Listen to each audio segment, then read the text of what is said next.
வணக்கம். நமது மீடியா செய்திகளுடன் நான் நிரோஷன். முதலில் தலைப்புச் செய்திகள். ஐரோப்பிய நாடுகளுடனான தடையற்ற வர்த்தக ஒப்பந்தம் நாளை முதல் நடைமுறை. ஒட்டோமோன் அரசிலிருந்து விடுதலை பெற இந்திய ராணுவமே உதவியது. Israel mayor. பாகிஸ்தான் வங்கதேச எல்லின் நவீன தொழில்நுட்பங்களுடன் தொடங்கியது பிஎஸ்எஃப் மையம். இந்தியா பூட்டான் இடையே 4033 கோடியில் ரயில் பாதை மத்திய அரசு அறிவிப்பு. பாகிஸ்தான் அரசுக்கு எதிராக பிஓகே மக்கள் ஆயிரக்கணக்கில் திரண்டு போராட்டம். இந்தியாவுக்கு மேலதிக S-400 மற்றும் புதிதாக S-500. இனி விரிவான செய்திகள். ஐரோப்பிய தடையற்ற வர்த்தக ஒப்பந்தத்தில் கையெழுத்திட்ட நாடுகளுடனான தடையற்ற வர்த்தக ஒப்பந்தம் அக்டோபர் 1 முதல் நடைமுறைக்கு வருவதாக மத்திய வர்த்தக மற்றும் தொழில்துறை அமைச்சர் பியூஷ் கோயல் தெரிவித்துள்ளார். ஐரோப்பாவில் உள்ள ஐஸ்லாந்து, லிகர்ஸ்டீன், நோர்வே, சுவிட்சர்லாந்து ஆகிய நாடுகளுடனான இந்தியாவின் தடையற்ற வர்த்தக ஒப்பந்தம் கடந்த ஆண்டு மார்ச் மாதம் இறுதி செய்யப்பட்டது. இந்த வர்த்தக ஒப்பந்தம் நாளை அக்டோபர் 1 முதல் நடைமுறைக்கு வருகிறது. வளர்ச்சியடைந்த நாடுகள் இந்தியாவுடன் தடையற்ற வர்த்தக ஒப்பந்தத்தில் கையெழுத்திட ஆர்வமுடன் உள்ளன. ஐக்கிய அரபு அமீரகம், ஆஸ்திரேலியா, பிரிட்டிஷ் நாடுகளுடனான தடையற்ற வர்த்தக ஒப்பந்தம் ஏற்கனவே இறுதி செய்யப்பட்டுள்ளது. அமெரிக்கா, ஐரோப்பிய யூனியன், நியூசிலாந்து, ஓமன், பெரு, சிலி ஆகிய நாடுகளுடனும் தடையற்ற வர்த்தக ஒப்பந்தம் தொடர்பான விவாதங்கள் நடைபெற்று வருகின்றன.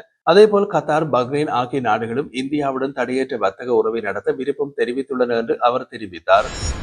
இஸ்ரேலின் ஹைஃபா நகரை ஒட்டோமன் ஆட்சியாளர்களிடமிருந்து விடுவித்ததில் இந்திய ராணுவத்தினரின் பங்கு அதிகம் என்று அந்த நகரின் மேயர் ஜோனா ஜாஹப் தெரிவித்துள்ளார். அந்த போரில் வீரம் மரணமடைந்த இந்திய ராணுவ துருப்புகளுக்கு ஹைஃபா நகரில் மரியாதை செலுத்திய அவர் மேலும் கூறிய போது, ஹைஃபா நகரில் தான் நான் பிறந்தேன், பட்டப்படிப்பையும் நிறைவு செய்தேன்.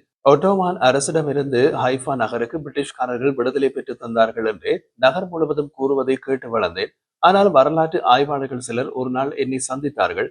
அப்போது தாங்கள் நடத்திய விரிவான ஆய்வின்படி ஹைஃபா நகரை ஒட்டோமான் அரசிடமிருந்து விடுவித்தது இந்திய ராணுவ வீரர்கள் என்று ஆதாரங்களுடன் கூறினார்கள். அதனைத் தொடர்ந்து பள்ளிப்பாட புத்தகங்களில் பிரிட்டிஷ்காரர் பெயரை நீக்கிவிட்டு இந்திய ராணுவத்தினரின் பங்களிப்பு குறித்து சரியான தகவலை சேர்த்து வருகிறோம் என்றார். முதல் உலக போரின் போது 1918ஆம் ஆண்டு ஹைஃபா நகரில் உள்ள கார்மல் மலைப்பகுதிகளில் ஒட்டோமான் படைகளை எதிர்த்து இந்திய ராணுவத்தின் குதிரைப்படை போரிட்டது. அந்த போரில் ஒட்டோமான் படைகளை இந்திய ராணுவம் வீழ்த்தி அந்த நகரை விட்டு வெளியேற்றியது. இந்த போரே வரலாற்றில் இறுதியாக நிகழ்ந்த மிக பெரும் குதிரை படை போர் என்று வரலாற்றியலாளர்கள் கூறி வருகின்றனர். இந்த போரில் ஈடுபட்டு மைசூர், ஹைதராபாத் மற்றும் ஜோத்பூர் படைகளுக்கு மரியாதை செலுத்தும் விதமாக ஒவ்வொரு ஆண்டும் செப்டம்பர் 23ஆம் தேதி ஹைஃபா தினம் என்று இந்திய ராணுவம் அனுசரித்து வருகின்றது.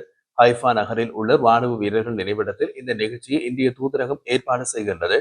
இது குறித்து இஸ்ரேலுக்கான இந்திய தூதர் JP சிங் கூறிய போது, ஒட்டோமான் படைகளை வீழ்த்தியதில் இந்திய படைகளின் பங்கு முக்கியமானது. அந்த போரில் இந்தியாவில் சேர்ந்த 74,000 வீரர்கள் வீர மரணமடைந்தனர். இந்தியாவில் உள்ள அனைத்து பிராந்தியங்களையும் சேர்ந்த இந்த வீரர்களின் துணிச்சல் மற்றும் தியாகத்திற்கு மரியாதை செலுத்துகிறேன் என்றார். பாகிஸ்தான் வங்கதேச எல்லையில் செயற்கை நுண்ணறிவு AI, புவியியல் தகவல் அமைப்பு GIS என ஆகிய நவீன தொழில்நுட்பங்களுடன் கூடிய கட்டுப்பாட்டு மையம் எல்லை பாதுகாப்பு படை BSF தலைமையகத்தில் நேற்று திங்கட்கிழமை தொடங்கப்பட்டது. இந்த மையத்தை BSF தலைமை இயக்குனர் தல்ஜித் சிங் சவுதாரி திறந்து வைத்தார். பாகிஸ்தான் மற்றும் வங்கதேச எல்லையில் பாதுகாப்பை மேம்படுத்துவதற்காக தொடங்கப்பட்ட இந்த மையத்திற்கு முடிவு ஆதரவு அமைப்பு என்று பெயரிடப்பட்டுள்ளது. இது குறித்து BSF வெளியிட்ட செய்திக்குறிப்பில் AI மற்றும் GIS ஆகிய நவீன தொழில்நுட்பங்களுடன் கூடிய மையத்தின் மூலம் பாதுகாப்பை மேம்படுத்துவதற்கான செயல் திட்டத்தை வடிவமைத்து விரைந்து நடவடிக்கைகளை எடுக்க முடியும். எல்லை நிலவரங்கள் தொடர்பான தகவல்கள் உடனடியாக BSF தலைமையகத்தில் உள்ள அதிகாரிகளுக்கு GIS மூலம் அனுப்பப்பட்டு அடுத்த கட்ட திட்டத்திற்கு வழிவகுக்கும். இதனால் எல்லை மேலாண்மை எளிதாக்கப்படும்.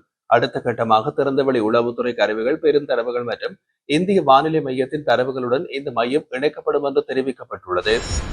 இந்தியா, பூட்டான் இடையில் ரயில் பாதைகளை அமைக்க இரு நாடுகளும் ஒப்புக்கொண்டதாகவும் இந்த திட்டம் 4033 கோடி ரூபாய் மதிப்பீட்டில் நடத்தப்படும் என்றும் இந்திய வெளியுறவு அமைச்சு செயலாளர் விக்ரம் மிஸ்ரி தெரிவித்துள்ளார். அசாமின் கோக்ரஜாரில் இருந்து பூட்டானின் கெலபு இடையே ஒரு ரயில்வே லைன், மேற்கு வங்கத்தின் பனார்ஹெட்டில் இருந்து பூட்டானின் சாம்சே இடையே ஒரு ரயில்வே லைன் என 2 ரயில் பாதைகளை அமைக்க இரு நாடுகளும் ஒப்புக்கொண்டுள்ளன. மேலும் அவர் தெரிவித்த போது இந்த 2 திட்டங்களுக்கும் இந்தியாவுக்கும் பூட்டானுக்கும் இடையிலான முதல் ரயில் இணைப்பு திட்டங்களின் ஒரு பகுதியாகும். இந்த திட்டங்களுக்கான புரிந்துணர்வு ஒப்பந்தங்கள் கடந்த ஆண்டு பிரதமர் நரேந்திர மோடி பூட்டானுக்கு சென்ற போது கையெழுத்தானது என்று தெரிவித்துள்ளார்.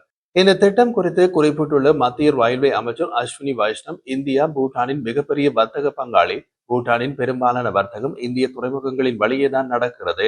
பூட்டான் பொருளாதாரம் வளரவும், பூட்டான் மக்கள் உலகளாவிய வலையமைப்பை சிறப்பாக அணுகவும் தடையற்ற ரயில் இணைப்பை கொண்டிருப்பது மிகவும் முக்கியமானது. 89 கிலோமீட்டர் தொலைவிலான இந்த ரயில் இணைப்புகள் 1,50,000 கிலோமீட்டர் கொண்ட இந்திய ரயில்வேயின் வலையமைப்பை பூட்டான் அணுக உதவும். கோக்ரஜால் கெலபு ரயில் பாதை அடுத்த 4 ஆண்டுகளில் மேம்படுத்தப்படும். பனாஹெட் சம்சேர் ரயில் பாதை அடுத்த 3 ஆண்டுகளில் அமைக்கப்படும். கோக்ரஜர் ஹெலபு ரயில் பாதையில் 29 பெரிய பாலங்கள், 65 சிறிய பாலங்கள், 2 ஷெட்கள், ஒரு மேம்பாலம், 39 சுரங்க பாதைகள் அமைய உள்ளன. பனாகர் சம்ஸ்கர் ரயில் பாதையின் இடையே 2 நிலையங்கள், ஒரு பெரிய மேம்பாலம், 24 சிறிய மேம்பாலம், 37 சுரங்கப்பாதைகள் ஆகியவை அமைக்கப்படும் என்று தெரிவித்துள்ளார். பாகிஸ்தான் அரசுக்கு எதிராக பாகிஸ்தான் ஆக்கிரமிப்பு காஷ்மீரில் உள்ள மக்கள் வீதியில் திரண்டு போராட்டம் நடத்தினார்கள். Awami action committee AAC shutter down and wheel jam என்ற தலைப்பில் போராட்டத்திற்கு கோரிக்கை விடுத்துள்ளது. இதனால் காலவரையற்ற போராட்டமாக மாறும் என்றும் எதிர்பார்க்கப்படுகின்றது. போராட்டக்காரர்கள் ஒன்று கூடுவதை தடுக்க நேற்றிரவு முதல் இன்டர்நெட்டை பாகிஸ்தான் அரசு தடை செய்துள்ளது. பாதுகாப்பை குவிக்க கடந்த 70 ஆண்டுகளாக அரசியல் நிர்வாகத்தில் ஓரங்கட்டப்படுதல் மற்றும் பொருளாதார புறக்கணிப்பு ஆகியவற்றை முன்னிறுத்தி AAC போராட்டத்தில் குதித்துள்ளது. இந்திய நிர்வாகத்தில் உள்ள ஜம்மு காஷ்மீரில் உள்ள வாழ்க்கை முறை, கல்வி மற்றும் மருத்துவ வசதிகளுடன் ஒப்பிடும்போது பாகிஸ்தான் ஆக்கிரமிப்பு காஷ்மீரில் வசதிகள் குறைவு. அதனால் இதுபோன்ற போராட்டங்கள் பாகிஸ்தான் ஆக்கிரமிப்பு காஷ்மீரில் அவ்வப்போது நடக்கின்றன. இந்தியா 2018ஆம் ஆண்டில் ரஷ்யாவுடன் 5 S-400 வான் பாதுகாப்பு அமைப்புகளை வாங்குவதற்காக $5.43 பில்லியன் ஒப்பந்தத்தில் கையெழுத்திட்டது. இந்த ஒப்பந்தம் இந்தியாவின் வான்வெளி பாதுகாப்பு திறன்களை கணிசமாக மேம்படுத்துவதை நோக்கமாக கொண்டது. சீனா மற்றும் பாகிஸ்தானின் அச்சுறுத்தல்களுக்கு எதிராக இந்தியாவுக்கு வான் பாதுகாப்பு அவசியமாகிறது. 2025ஆம் ஆண்டு நிலவரப்படி இந்த அமைப்புகளில் 4 வழங்கப்பட்டு இந்தியாவின் வலையமைப்புகளில் ஒருங்கிணைக்கப்பட்டுள்ளன. இறுதி 5வது S-400 வான் பாதுகாப்பு சாதனம் 2026ஆம் ஆண்டு வழங்க திட்டமிடப்பட்டுள்ளது. ரஷ்யா உக்ரைன் போருடன் தொடர்புடைய புவிசார் அரசியல் பதட்டங்கள் மற்றும் விநியோக சங்கிலி சிக்கல்கள் காரணமாக இந்த ஒப்பந்தம் பல தாமதங்களை சந்தித்தது. S-400 அமைப்புகள் கடந்த சில ராணுவ நடவடிக்கைகளின் போது மிகவும் பயனுள்ளதாக நிரூபிக்கப்பட்டுள்ளன. குறிப்பாக மே மாதம் ஆபரேஷன் சிந்தூர் ராணுவ நடவடிக்கையின் போது S-400 வான் பாதுகாப்பு அமைப்பு பாகிஸ்தானால் ஏவப்பட்ட ஏவுகணைகளுக்கு எதிராக முக்கியமான இடைமறைப்பு திறன்களை வழங்கின. இந்த அமைப்புகளின் செயல்திறனால் ஈர்க்கப்பட்ட இந்தியா கூடுதல் S-400 அலகுகளை வாங்குவதை தீவிரமாக ஆராய்ந்து வருகின்றது. மேலும் S-400 விட அதிக திறன்களை உறுதியளிக்கும் மிகவும் மேம்பட்ட ரஷ்ய S-500 வான் பாதுகாப்பு அமைப்புகளை வாங்குவதிலும் இந்தியாவின் ஆர்வம் அதிகரித்து வருகின்றது. ஆரம்ப 5 S-400 அலகுகளுக்கு அப்பால் கூடுதல் விநியோகங்களுக்கான பேச்சுவார்த்தைகள் இந்தியாவுக்கும் ரஷ்யாவுக்கும் இடையே நடந்து வருகின்றன. 2018ஆம் ஆண்டு அசல் ஒப்பந்தத்தில் உள்ள ஒரு பிரிவு பணவீக்கம் அல்லது நாணய ஏற்ற இறக்கங்களுக்கு உட்பட்டு அதே போன்ற விலையில் கூடுதல் S-400 அமைப்புகளை பெற அனுமதிக்கின்றது. மேலும் S-500 அமைப்புகளை வாங்குவது பற்றிய பேச்சுவார்த்தைகளும் நடக்கின்றன. தடைகள் மூலம் அமெரிக்காவின் எதிரிகளை எதிர்த்தல் சட்டம் CAATSAயின் கீழ் சாத்தியமான அமெரிக்க தடைகள் போன்ற வெளிப்புற அழுத்தங்கள் இருந்த போதிலும் இந்திய ரஷ்ய பாதுகாப்பு கூட்டணி வலுவாக உள்ளது. அமெரிக்க சட்டம் CAATSA இதுவரை இந்தியாவின் S-400 ஒப்பந்தங்களுக்கு எதிராக செயற்படுத்தப்படவில்லை. இந்திய பாதுகாப்பு அமைச்சு S-400 மற்றும் வருங்கால S-500 அமைப்புகளை நீண்ட தூர வான் பாதுகாப்புகளுக்கான முக்கியமான சொத்துக்களாக கருதுகின்றது. இந்த அமைப்புகள் 400 கிலோமீட்டருக்கும் அதிகமான தூரத்தில் போர் விமானங்கள், ஆளற்ற விமானங்கள், குரூஸ் ஏவுகணைகள் மற்றும் பாலிஸ்டிக் ஏவுகணைகள் உட்பட பல்வகையான வான் அச்சுறுத்தல்களை கண்டறிந்து கண்காணித்து செயலிழக்க வைக்க முடியும்.